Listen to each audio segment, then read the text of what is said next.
Listen, the coronavirus, I don't think for a second that's from eating bats. I think that was biochemically made in a lab in China, and they make it, and then the people that wear the masks are so fucking stupid because the masks are made in China. They're dipping the mask in the coronavirus, sending to the United States. It's a whole conspiracy that I know that the liberal fucking cucks have made to try to crash the economy, and you're not going to take down Trump 2020. Jesus Christ! We can confidently 100% tell you we are not gay, but we can also tell you we are not straight. Yeah. So I just don't know what it is. It's a mixed match. Yeah. We're a couple of guys. We fall in love with men. We have sex with women. That's how it rolls.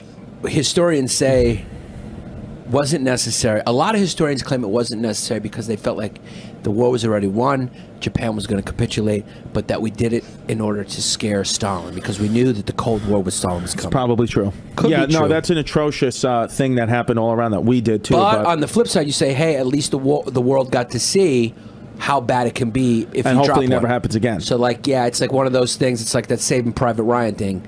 A horrible thing happened, but it's for a bigger cause. You know, it's like you can't make omelets without breaking eggs.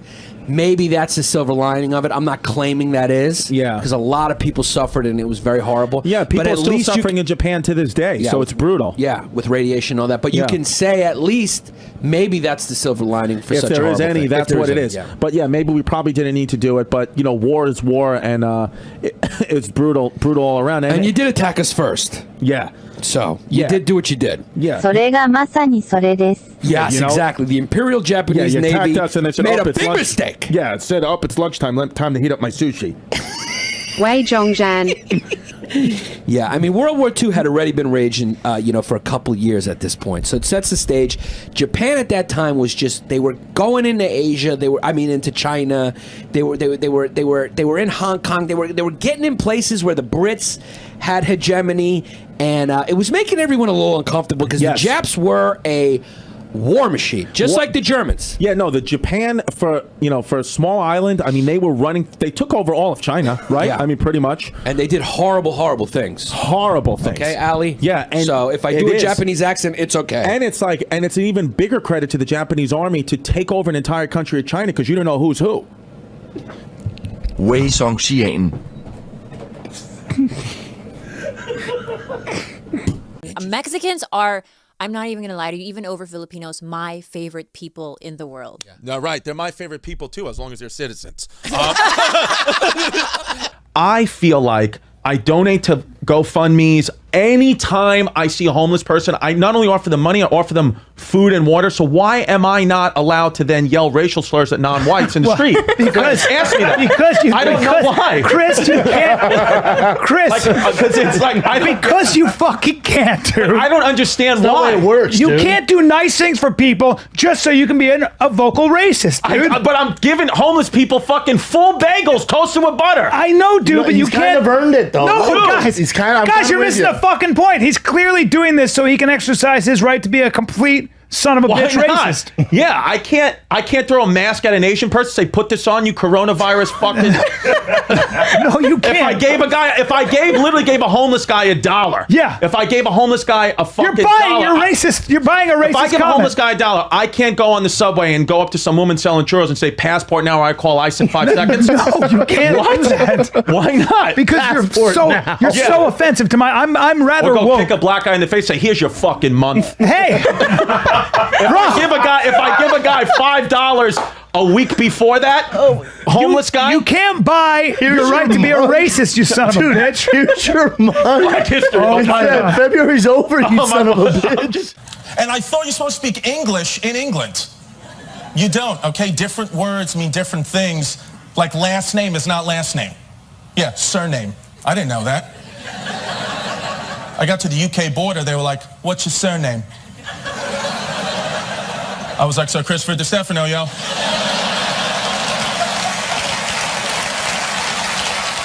My mother, when she was 9 years old, she grew up during the Korean War. She was walking her sister to school. Just cut to the chase. Her sister got hit by a military truck. Oh my God. Entrails on the streets. There was no ambulance. So she had to run up and get my uncles. Right. They took rice bags, picked up my aunt, who's obviously dead, and buried and ate her for buried- dinner. Yeah. Sorry. Don't waste this. Ducks off. War-torn country. The Koreans, they'll eat anything. Finally, we got meat. Finally, we have some meat. I mean, shut the fuck up. Right. Like that, when I look, I'm like, what does everybody just think they can do anything now? Yep. Because the power of the retweet, the effect it has on the human ego is kind of mind-blowing. I mean, somebody will say something and will get 5 retweets and they think what they said is profound, but really you're a fucking idiot, dude. What you're saying, and the only reason why you're standing by that tweet, let's be clear, is because nobody's punched you in the face. Right. Because I grew up in a neighborhood where if you said something wild and it was contrarian to what the rest of the group believed, and you continued to push with the shit, you would get punched in the face. So you're standing by your tweets because nobody's inducing violence. I've had wild opinions before. Yeah. And then someone's punched me in the face and my head's hit the pavement and I've regained consciousness and I've gotten up and I've had different opinions. Better opinions. Do you think the farts get nastier in certain countries or not? I think that's why I think we need a wall, is because I think, outside the United States, those farts, man, that's the reason. Every time Trump's like, we need a wall, I'm like, yeah, Mexicans' assholes are dirty. We get that. And Canadian asses too, man. Don't sleep on Canadian. Don't sleep on how disgusting a Canadian fart could be. Really? Poutine. You know what that's like? That's cheese curd. Yeah. I want a wall around all that because there's a wall around us, man. Yeah. But that's the thing. What you were saying, it's like the people in the middle of the country, everybody, if it really affects you, like, people don't care. We figure out ways to deal with it. Like, even me, like, it happened to me. I was on this show on Netflix and I got fired for a joke because there was an international competition and the Chinese team was competing and they fell off the obstacle course into the water and they called it the Beast Blood. And I didn't say that. The competitor's name was Bin Feng. Yeah. And I said, there goes Bin Feng into the duck sauce. Now, yeah, you know? Yes. And USA. And the hypocrisy was I got fired, whatever. For that? I got fired. Free comedian. But Bin Feng retweeted the clip of me saying that. Bin Feng, who I said it about, was very happy. He's like, hilarious. It's so funny. Blah, blah, blah. He wants to come to my comedy shows, but I got fired by this fat white woman named Barbara. Yeah, it's because weird. Barbara has to fucking stand up for China Yeah, it's when weird. it's like, you're a fat fuck. You have duck sauce on your fingertips. And then, you know what I mean? You know? So anyway, Brian's dad dumps my mom and starts dating a woman who lived directly across the street. Jesus. So that's like, you can't do that. Jeez. So my dad comes to pick me up for baseball practice one day. My mom is looking out the window crying, like looking out at the house where her ex-boyfriend is now with his new girlfriend and like whatever. And she's like crying and upset. And so my dad's like, what's going on with your mother? And I'm like, well, that guy that she was dating, he dumped her. And now he's dating a woman who lived directly across the street. And he was like, you going to do something about that? And I was like, I'm 15 years old. I have GERD. What do you mean? What am I going to do about that? And he goes, listen, don't come outside. I'll be right back. And I was like, okay, so come outside? Because like when the dad says don't do something, I'm like, I'm going to do it. So I go downstairs and I see my dad like literally ring the bell. He comes out, the guy comes out, and my dad drags him like by the collar and starts punching him in the face, like punching him in the chest, beating the shit out of him on the stoop. Right, like I saw everything. Like he beat the piss out of this guy. This is like a scene from Casino. It was like a scene. It was like Goodfellas. Remember when like when Ray Liotta goes and like beats that guy? And he's like, hide the gun, Karen. I got the wrong movie. But that's I felt like Karen. I was like, oh my god. So I'm totally Karen in this situation, and then he comes across the street and he was like, that was your job. And I'm like, what? I'm 15 years old. The idea of a 15-year-old showing up at my house and beating the shit out of me because I'm dating somebody's mom is insane. It's not even his mom. Yeah, it's like you can't beat up somebody's dad. Like as a teenager, it's like guys have dad strength. It's like we all have dad strength right now. No matter how weak we feel, we have dad strength compared to these kids. It was crazy. And then like 2 hours later, he lives on Staten Island, we're driving over the Verrazano Bridge, we're like in traffic, and he goes, I shouldn't have done that, right? Is that clear? And I'm like, yeah, I know, mom knows, the police know. We all know that the wrong move is to beat somebody up like that, So it's one of those things where like all these lessons I have from him are like, okay, my dad had that right intention, but he made a mistake here. So it's like, I think back at like, all things that I can do with my daughter where like do exactly as my dad did until that last bit. Then change it, do the right thing, and then you're good. What the hell?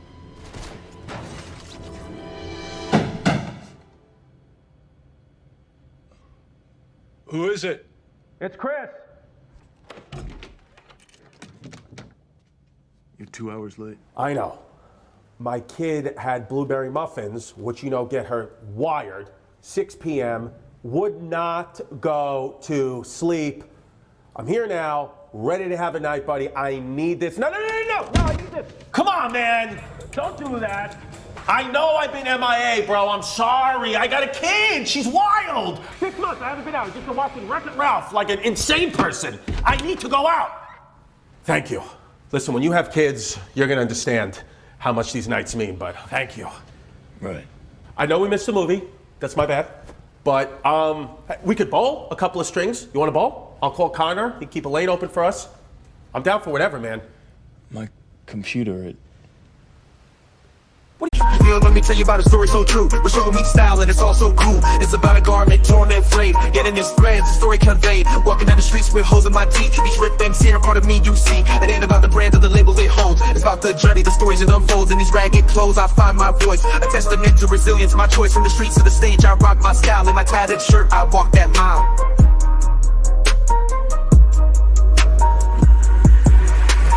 Ripped and torn, but still I stand in my ragged attire. I command, it's not just fabric, it's a statement I preach. In my threadbare garment, I find my reach.